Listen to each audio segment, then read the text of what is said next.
Good afternoon. This is Keith Brown of Moultrie, Georgia, with some cash commodity commentary for Wednesday. It's about 4:30 Eastern Time. Markets were pretty much mixed today. Of course, the election yesterday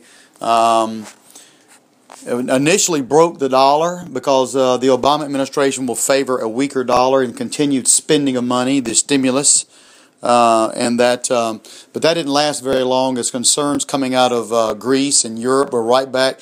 You know, the more things change, the more things stay the same. Do you realize they spent well over $1.5 billion on this presidential election, and yet we got the same president?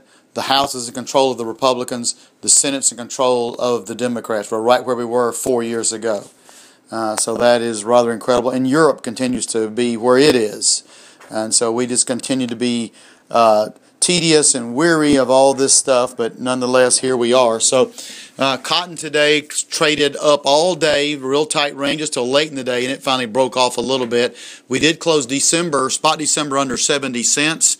That's a little bit of a negative to us. The last time we were below 70 cents was back on July the 25th. So that could be a little psychological negative thing. Tomorrow we do get exports. Haven't heard any whispers on that. And then supply-demand numbers come out. I'm sure we'll see a larger cotton crop and smaller use, and then therefore ending stocks could certainly go up higher. Same thing kind of in the grains. They're looking for an increase in corn bushel per acre yield as well as beans, so we could see an increase there. But the beans, of course, still have some pretty strong demand going forward. We're selling it to our dear friends, the Chinese. And corn too. Corn is looking at South America, and it's a little wet down there in Argentina, so they're shifting some corn potentially over to beans. So that's a little bit, I guess, of a positive for September corn. If that gets up, we want to start pricing that.